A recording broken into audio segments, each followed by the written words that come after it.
بسم الله الرحمن الرحيم. நபி ஸல்லல்லாஹு அலைஹி வஸல்லம் அவங்களுக்கு அல்லாஹ் தஆலா குர்ஆனை எப்படி கற்றுக் கொடுத்தான்? நபி ஸல்லல்லாஹு அலைஹி வஸல்லம் அவங்க ஹிரா குகையில் இருக்கும்பொழுது ஜிப்ரீல் அலைஹிஸ்ஸலாம் வந்து குர்ஆனை கற்றுக் கொடுத்தாங்க. முதல்ல இறங்கின அந்த வசனங்கள் எது? இக்ரா, ஓதுவீராக, பிஸ்மி ரப்பிக்கல்லதி ஹலக், அனைத்தையும் படைத்த உங்களுடைய இறைவனின் பெயரை கொண்டு ஓதுவீராக. நம்ம ஆரம்பத்தில் சொன்னோமா, அல்லாஹ் தான் நமக்கு குர்ஆனை ஓதுறதுக்கு முன்னாடி பிஸ்மில்லாஹிர் ரஹ்மானிர் ரஹீம் ஓத கற்றுக் கொடுத்துருக்கான் அப்படின்னு சொன்னோமா. இந்த வசனத்தில் என்ன சொல்கிறாங்க? இக்ரா ஓதுங்க, பிஸ்மி ரப்பிக்கல்லதி ஹலக், படைத்தர் அல்லாஹுடைய பெயரை கொண்டு ஓதுவீராக அப்படின்னு சொல்கிறாங்க. ஹலக்கல் இன்சான மின் அலக், அலக்கில் இந்த மனிதன் படைக்கப்பட்டிருக்கான்.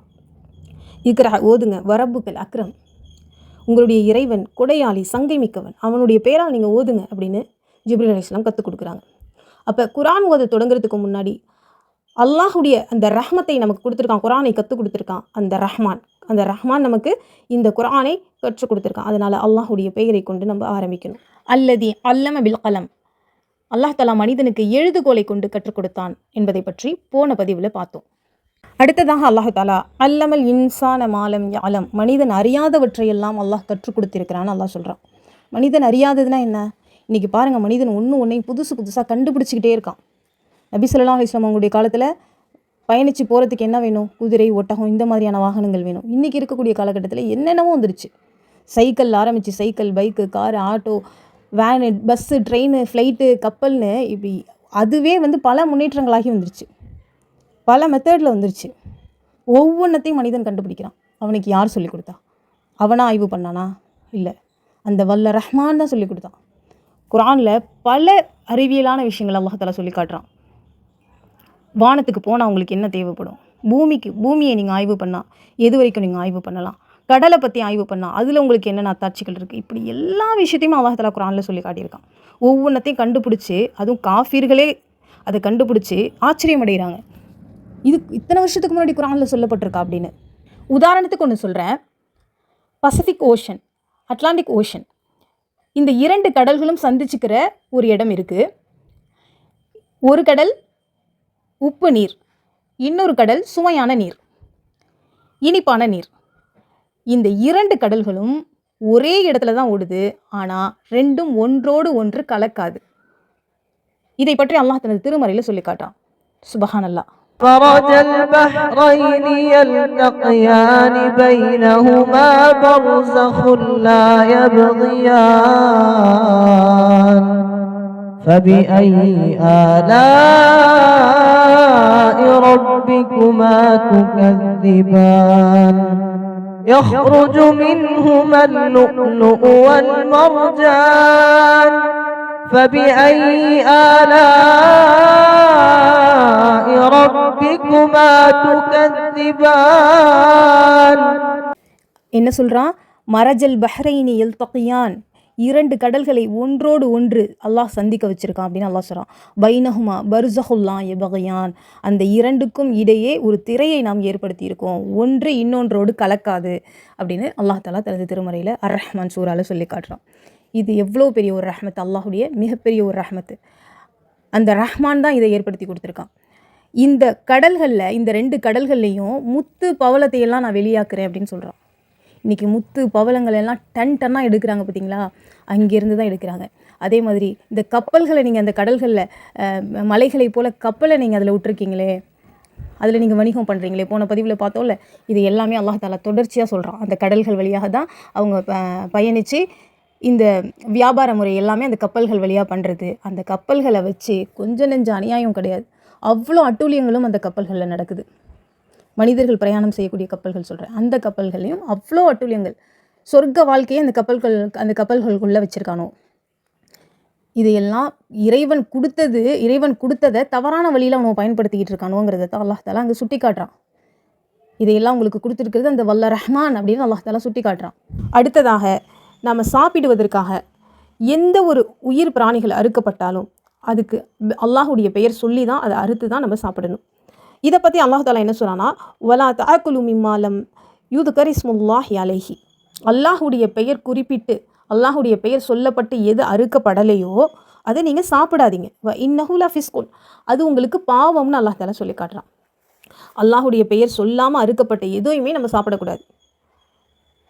அதுக்காக தான் இந்த KFC சிக்கனை பற்றிலாம் வந்த பொழுது அது தெளிவாக நமக்கு தெரியல அப்படின்னா, அல்லாஹுடைய பெயர் சொல்லி அறுக்குறாங்களாங்கிறது நமக்கு தெளிவாக தெரியலை அப்படின்னா கண்டிப்பாக நம்ம அதை சாப்பிடக்கூடாது அப்படின்னு எதுக்காக சொன்னோன்னா, அல்லாஹ் தஆலா தடுத்திருக்கான். அது ஹராம். அல்லாஹுடைய பெயர் சொல்லாமல் அறுக்கப்பட்ட அந்த உணவை நம்ம சாப்பிடுவது நமக்கு ஹராம். அதே மாதிரி நம்ம சாப்பிட்றதுக்கு முன்னாடி கண்டிப்பாக பிஸ்மில்லாஹிர் ரஹ்மானிர் ரஹீம் சொல்லிட்டு தான் சாப்பிடணும். பிஸ்மில்லாஹிர் ரஹ்மானிர் ரஹீம் சொல்லாமல் யார் சாப்பிட்றாங்களோ அவங்க கூட ஷைத்தானும் சேர்ந்து சாப்பிட்றான் அப்படின்னு நபி ஸல்லல்லாஹு அலைஹி வஸல்லம் சொல்கிறாங்க. நம்ம சாப்பிட்டுட்டு இருக்கும்போது நம்ம சொல்லாமல் சாப்பிட ஆரம்பிச்சிட்டோம், இடையில தான் ஞாபகம் வருது அப்படின்னா பிஸ்மில்லாஹி ஃபி அவ்வலிஹி வ ஆஹிரிஹி அப்படின்னு சொல்லிட்டு அந்த துஆவை நபி ஸல்லல்லாஹு அலைஹி வஸல்லம் கற்றுக் கொடுத்துருக்காங்க. ஆனால் நம்ம கண்டிப்பாக சாப்பிடும்போதோ சாப்பிட்டுக்கிட்டு இருக்கும்போதோ நமக்கு ஞாபகம் வந்தோடனே கண்டிப்பாக நம்ம அதை ஓதியே ஆகணும். நம்ம பிஸ்மில்லா சொல்லாமல் சாப்பிட ஆரம்பிச்சிட்டாலே நம்ம கூட வந்து ஷைத்தானும் சேர்ந்து சாப்பிட ஆரம்பிச்சிருவோம். அப்போ நமக்கு வயிறு நிரம்பாது, நிறைய சாப்பிட்டுக்கிட்டே இருக்கிற மாதிரி இருக்கும். இன்னொரு விஷயம் என்னென்னா, இந்த பிஸ்மில்லாஹிர் ரஹ்மானிர் ரஹீம்னு சொல்லி அந்த சாப்பாடை நம்ம வாயில் வைக்கும்போது அந்த சாப்பாடு நம்மளுடைய வாய்க்கு வருது பார்த்திங்களா, இந்த சாப்பாடு நம்ம கிட்ட வர்றதுக்கு பல ப்ராசஸ் நடந்து தான் வருது. ஒரு உதாரணத்துக்கு ஒரு அரிசினாலே அந்த அரிசி வந்து அதை விளைவிக்கிறதுக்காக எத்தனை பேர் சிரமப்பட்டிருப்பாங்களோ, எவ்வளோ கஷ்டங்கள் பட்டிருப்பாங்களோ, அதை விளைவிச்சு அது அரிசியாக மாறி அது எத்தனையோ இடங்களுக்கு போய் ப்ராசஸ் ஆகி அதை நம்மளுடைய ஹலாலான பணத்தை வச்சு அந்த அரிசியை வாங்கி அதை நம்ம சாப்பாடாக சமைச்சு நம்ம சாப்பிட்ற வரைக்கும் உள்ள அந்த ப்ராசஸ் இருக்குது பார்த்திங்களா, அந்த நம்ம சாப்பிடக்கூடிய அந்த சாப்பாடு நம்ம கைக்கு வர்றதுக்குள்ளே பல ப்ராசஸ் நடக்குது. இதில் ஹராம் இருக்கலாம், ஹலால் இருக்கலாம், எத்தனையோ விஷயங்கள் இருக்கலாம். அது நம்ம கண்ணுக்கு தெரியாமல் எத்தனையோ விஷயங்கள் இருக்கலாம். ஹலாலான நம்மளுடைய பணத்தை வச்சு வாங்கி நம்ம அதை சாப்பிட்ற வரைக்குமான அந்த சூழ்நிலைகளை அல்லாஹ் தஆலா ஏற்படுத்தி நமக்கு கொடுத்தான் பார்த்திங்களா, அந்த சூழ்நிலைகளை இலகுவாக்கி இன்றைக்கி எத்தனையோ இடத்துல சாப்பாடு இல்லாமல் சிரமப்படக்கூடியவங்க இருக்காங்க. அந்த சாப்பாடை பரக்கத்தான முறையில் நமக்கு அல்லாஹ் கொடுத்துருக்கான். அதை நம்ம வாங்கி சாப்பிட்றோம். நம்ம வயிறு நிறைஞ்சு அது வந்து கழிவுகளாக வெளியேற வரைக்கும் பல ப்ராசஸ் இருக்குது நம்மளுடைய உடல்நிலையிலே. அப்போது அந்த உடல்நிலை அதை ஏற்றுக்கணும், அது நமக்கு அது சரியான முறையில் நம்ம ரத்தத்தில் அதை போய் கலக்கணும். இப்படி எவ்வளவோ விஷயங்கள் இருக்குது. இதில் ஏதாவது ஒன்று ஸ்டாப் ஆனாலும் நம்மளால் ஒன்றும் பண்ண முடியாது. ஏதாவது ஒன்று சாப்பாடு எடுத்து வாயில் வைக்கிறோம், நெஞ்சு அடைச்சி தொண்டை அடைச்சி இறந்து போயிடுறோம் அப்படின்னா அது முழுமையாக போகலைன்னு அர்த்தம். அப்போது எத்தனை ப்ராசஸுமே கரெக்டாக நடக்கணும்னா அல்லாஹுடைய கிருபையை கொண்டு தான் அது நடக்கும். அப்போ அல்லாஹுக்கு நன்றி செலுத்தும் விதமாக அந்த உணவு நம்ம கைக்கு வந்து நம்மளுடைய வாய்க்கு போகுது அப்படின்னா அல்லாஹுக்கு மிக மிக மிக மிக நம்ம நன்றி செலுத்தணும். அது அல்லாஹுடைய ரஹ்மத்து. அந்த ரஹ்மத்தை அல்லாஹ் தஆலா அந்த ரஹ்மான் நமக்கு கொடுத்துருக்கான். அப்போ அந்த உணவுக்காக நம்ம நன்றி செலுத்தணும். அதே மாதிரி அந்த சாப்பாடை மீதி இருக்கிறது எடுத்து வைக்கிறோம் அப்படின்னா அதை வந்து மீதி இருந்தாலும் சரி, இல்லை சமைச்ச உடனே இருந்தாலும் சரி, எதுவாக இருந்தாலும் பிஸ்மில்லா சொல்லி மூடி வைக்கணும் நபி ஸல்லல்லாஹு அலைஹி வஸல்லம் சொல்கிறாங்க. மூடி வைக்காத பொருளை என்ன பண்ணுவான், ஷைத்தான் வந்து சாப்பிட ஆரம்பிச்சிருவான். அதில் எந்த விஷஜந்துக்கள் வந்து விழலாம், எது வேணாலும் இருக்கலாம். அதனால் நபி ஸல்லல்லாஹு அலைஹி வஸல்லம் என்ன சொல்லி கொடுக்குறாங்க, பிஸ்மில்லான்னு சொல்லி மூடிடுங்க. பிஸ்மில்லான்னு சொல்லி மூடுற எதையுமே ஷைத்தானால் திறக்க முடியாது. தண்ணீர் பாத்திரத்தை நல்லா மூடி வைங்க, பிஸ்மில்லான்னு சொல்லி மூடி வைங்க அப்படின்னு சொல்கிறாங்க. அதே மாதிரி வீட்டை விட்டு வெளியே போகும்போது அல்லாஹுடைய பெயரை சொல்லி பிஸ்மில்லாஹிர் ரஹ்மானிர் ரஹீம்னு சொல்லிட்டு தான் நம்ம வெளியில் போகணும். நபி ஸல்லல்லாஹு அலைஹி வஸல்லம் அவங்க துஆவும் கற்றுக் கொடுத்துருக்காங்க. பிஸ்மில்லா தவக்கல்து அலல்லா லா ஹவுல வலா குவத்த இல்லா பில்லா. இந்த துஆவை ஓதிட்டு போகலாம். ஏன்னா வீட்டை விட்டு வெளில போகிறோம், எத்தனையோ சம்பவங்கள் நடக்கும், எத்தனையோ ஆபத்துக்கள் நடக்கும். முழுமையாக நம்ம திரும்பவும் வீட்டுக்கு வர்றதுங்கிறது அல்லாஹுடைய கையில் தான் இருக்குது. எத்தனையோ பேர் மையத்தா வீட்டுக்கு திரும்பி வந்திருக்காங்க, எத்தனையோ பேர் அடிபட்டு திரும்பி வந்திருக்காங்க, எத்தனையோ நிகழ்ச்சிகள் நடக்கும். அப்போ அல்லாஹுடைய பெயரை சொல்லி நம்ம வெளியில் போகும்போது துஆ ஓதிட்டு போகணும். அடுத்ததாக வாகனத்தில் போய் ஏறுறோம். அந்த காலத்தில் குதிரை இருந்துச்சு, ஒட்டகம் இருந்துச்சு, கழுதை இருந்துச்சு, அந்த மாதிரியான வாகனங்கள் அப்போ இருந்துச்சு. இப்போது cycle, bike, car, auto, van, bus, train, கப்பல், ஃப்ளைட்டு, இப்படி எல்லா விதமான வாகனங்களும் வந்துருச்சு. அவங்களுக்கு சொந்தமான வாகனங்களும் இருக்குது, சொந்தம் இல்லாத வாகனங்களும் இருக்குது. இப்போது நம்ம அந்த வாகனத்தில் போய் அமர்றோம். அப்போது அல்லாஹுடைய பெயரை சொல்லி நம்ம அமரணும். பிஸ்மில்லா, அல்லாஹ் அக்பர், அல்லாஹ் அக்பர்னு சொல்லி சுப்ஹானல்லதி ஸஹ்ஹர லனா ஹாதா வமா குன்னா லஹுல் முக்ரினீன் வ இன்னா இலா ரப்பினா லமுன்கலிபூன் அப்படிங்கிற இந்த துஆக்களை நபி ஸல்லல்லாஹு அலைஹி வஸல்லம் கற்றுக் கொடுத்துருக்காங்க. அப்போது நம்ம இந்த துஆவை ஓதி பிஸ்மில்லாஹிர் ரஹ்மானிர் ரஹீமை ஓதி மெயினாக வந்து அந்த துஆ தெரியலைன்னாலும் பிஸ்மில்லாஹிர் ரஹ்மானிர் ரஹீம் கண்டிப்பாக சொல்லணும். அந்த வாகனத்தை கொடுத்துருக்கானே அல்லாஹ், அந்த வாகனம் நமக்கு ரஹ்மத்து. நமக்கு சொந்தம் இல்லைன்னாலும் நம்ம சில வாகனங்களை போய் ஏறும்போது, ட்ரெயின், ஃப்ளைட் இந்த மாதிரியான விஷயங்களை ஏறும்போது அதுக்கான வாய்ப்புகளை, அந்த வசதி வாய்ப்புகளை அல்லாஹ் நமக்கு கொடுத்துருக்கா பார்த்தீங்களா, அது அல்லாஹுடைய ரஹ்மத்து. அந்த ரஹ்மான் நமக்கு கொடுத்துருக்கான். அப்போது அதை நினச்சி நம்ம போய் உட்காந்து அமர்ந்து நம்ம என்ன பண்ணுறோம், பிரயாணம் ஆரம்பிக்கிறோம். நூஹ் நபி அலைஹிஸ்ஸலாம் கப்பலை தயாரித்தாங்க. தண்ணியே இல்லாத இடத்துல என்ன கப்பல் தயாரிக்கிறீங்கன்னு அங்கே உள்ள மக்கள் எல்லாம் அவங்களை கேலி பண்ணாங்க, கிண்டல் பண்ணாங்க. அல்லாஹ் தஆலா அதற்கான வாய்ப்புகளை ஏற்படுத்துவான்னு அல்லாஹுடைய கட்டளையினால தான் அவங்க அந்த கப்பலை தயாரித்தாங்க. அது சாதாரண கப்பல் கிடையாது, அப்பேற்பட்ட கப்பலை தயாரித்தாங்க. தயாரித்து முடிச்சுட்டு அந்த வெள்ளம் வந்தப்போ அந்த கப்பலில் ஏறும்போது நூஹ் நபி என்ன சொல்கிறாங்க அப்படின்னா, இர்கபு ஃபீஹா பிஸ்மில்லா மஜ்ரேஹா வ முர்சாஹா இன்ன ரப்பி லகஃபூர் ரஹீம். இர்கபுதில் ஏறிக்கொள்ளுங்கள், இர்கபு ஃபீஹா இதில் ஏறிக்கொள்ளுங்கள், பிஸ்மில்லா மஜ்ரேஹா வ முர்சாஹா, அல்லாஹ்வின் பெயராலேயே இது நிற்பதும் இது செல்வதும் உள்ளது அப்படிங்கிறாங்க. இந்த கப்பல் இருக்குல்ல, இந்த கப்பல் அது போகிறதும் அல்லாஹுடைய கையில் தான் இருக்குது, அது நிற்கிறதும் அல்லாஹுடைய கையில் தான் இருக்குது. பிஸ்மில்லான்னு சொல்லி நீங்கள் ஏறுங்கன்னு நூஹ் நபி சொல்கிறாங்க. ஏர் இண்டியா ஃப்ளைட் ஆக்சிடெண்ட் ஆச்சு. எத்தனை மக்கள் எரிஞ்சு போனாங்க. ஒவ்வொரு பயணிகளும் அதில் ஏறும்போது ஒவ்வொரு கனவோடு ஏறியிருப்பாங்க. இன்னும் கொஞ்சம் நேரத்தில் போய் நம்ம இறங்கிடுவோம், நம்முடைய வாழ்க்கையை நம்ம தொடர போகிறோம்னு ஒவ்வொரு பயணிகளோட கதைகளையும் நம்ம பார்த்துருப்போம். அவங்க என்ன நினச்சாங்க, நம்ம நினச்சது நடந்துடும் அப்படின்னு மனிதர்கள் நினைக்கிறாங்க.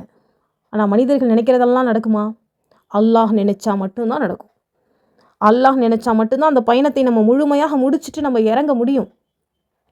அப்போது அல்லாஹுடைய பெயரை கொண்டு நான் ஆரம்பிக்கிறேன். நூஹ் நபி சொன்ன மாதிரி இந்த பயணம் எந்த அளவுக்கு போய் முடியுங்கிறது தெரியாது. இது போகிறது நிற்கிறது எல்லாமே அல்லாஹ் கையில் இருக்குது. அப்போது நம்ம எந்த வாகனத்தில் ஏறி போனாலும் அல்லாஹுடைய பெயர் சொல்லி தான் நம்ம ஏறணும். முழுமையாக இறங்குற வரைக்குமே என்ன நடக்குங்கிறது அல்லாஹுக்கு மட்டுமே தெரிந்த ஒரு விஷயம். அதே மாதிரி கதவை மூடும்போது பிஸ்மில்லாஹி ரஹ்மானி ரஹீம் சொல்லி மூடுங்க. பிஸ்மில்லா சொல்லி மூடப்பட்ட எந்த கதவை ஷைத்தான் திறக்க மாட்டான் அப்படின்னு சொல்லியிருக்காங்க. அதே மாதிரி படுக்கைக்கு போகும்போது, அதாவது நம்ம தூங்க போகும்போது நமக்கு சுற்றி இருக்கிற இடத்தையெல்லாம் க்ளீன் பண்ணிவிட்டு பிஸ்மில்லான்னு சொல்லி எல்லாத்தையும் க்ளீன் பண்ணணும். அதெல்லாம் க்ளீன் பண்ணிவிட்டு நம்ம படுக்கணும். படுக்க போகும்போது அல்லாஹும்ம பிஸ்மிக்க வ அமூத்து வாஹியா அப்படின்னு சொல்லிட்டு துஆ ஓதணும். இறைவா உன்னுடைய பேரை கொண்டே நான் மரணிக்கிறேன், உயிர் பெறுறேன். அதாவது நம்ம தூங்குறதும் ஒரு மரணம் தான். அப்போது நம்ம தூங்கி திரும்ப எந்திரிக்கிறது ரெண்டுமே அல்லாஹுடைய ரஹ்மத்து. நிறைய பேருக்கு தூக்கம் வரல, அந்த தூக்கமே ஒரு ரஹ்மத்து. அந்த ரஹ்மத்தை அல்லாஹ் கொடுக்குறான். நிம்மதியான முறையில் தூங்கி எந்திரிக்கிறது ஒரு மிகப்பெரிய ரஹ்மத்து. அப்போது அல்லாஹுடைய பெயரால் நான் தூங்க போகிறேன். அதே மாதிரி எந்திரிச்ச பிறகும் அல்லாஹுடைய பெயரால் நான் எந்திரிச்சிட்டு அல்ஹம்துலில்லாஹ். இதே மாதிரி தான் நாம் செய்யக்கூடிய ஒவ்வொரு காரியத்துக்கு முன்பாகவும் அல்லாஹுடைய பெயரை நினைவு கூறணும். நமக்கு ஒரு நோய் ஏற்பட்டால் கூட முதல் மருத்துவம், நம்ம எடுத்துக்க வேண்டிய முதல் மருத்துவம் என்ன அப்படின்னா, அல்லாஹுடைய பெயரை கூறி நம்ம மேலே துஆக்களை ஓதிக்கிட்டு அல்லாஹ் இடத்துல துஆ கேட்கணும். யா அல்லாஹ் உன்னோட நிவாரணத்தை எனக்கு கூட அல்லான்னு சொல்லி கேட்கணும். அல்லாஹுடைய நாட்டம் இருந்தால் மட்டும்தான் நமக்கு அந்த நோய் சரியாகும். எவ்வளோ பெரிய டாக்டர்கிட்ட காட்டினாலும் சரி, எவ்வளோ பெரிய மருந்துகளை எடுத்துக்கிட்டாலும் சரி, அல்லாஹுடைய கிருபை இல்லைன்னா அந்த நோய் நமக்கு சரியாகவே ஆகாது. அதே மாதிரி கணவன் மனைவி சேர்றதுக்கு முன்னாடியும் அல்லாஹுடைய பேரை நினைவு கூறணும். போன பதிவில் அதை பற்றி பார்த்தோம், அந்த துஆவை பார்த்தோம். அந்த துஆலையும் பிஸ்மில்லான்னு சொல்லி தான் அதில் ஆரம்பிச்சிருப்பாங்க. அப்போ இந்த மாதிரி ஒவ்வொரு காரியத்திலையும் அல்லாஹுடைய பெயரை நம்ம நினைவு கூர்ந்து அல்லாஹுடைய கருணையோடும் அல்லாஹுடைய துணையோடும் நம்மளுடைய செயல்பாடுகளை நம்ம ஆக்கிக்கிறதுக்கு அந்த வல்லா ரஹ்மான் நமக்கு அருள் புரிவானாக. அல்லாஹுடைய நாட்டத்தை கொண்டு பிஸ்மில்லாஹி ரஹ்மானி ரஹீம் என்பதனுடைய விளக்கத்தை இதில் நம்ம பார்த்துட்டோம்னு நினைக்கிறேன். அல்லாஹ் நம்ம அனைவருக்கும் அருள் புரிவானாக. வாஹிர் தஅவானா அல்ஹம்துலில்லாஹி ரப்பில் ஆலமீன். அஸ்ஸலாமு அலைக்கும் வரஹ்மத்துல்லாஹி வபரகாத்துஹு.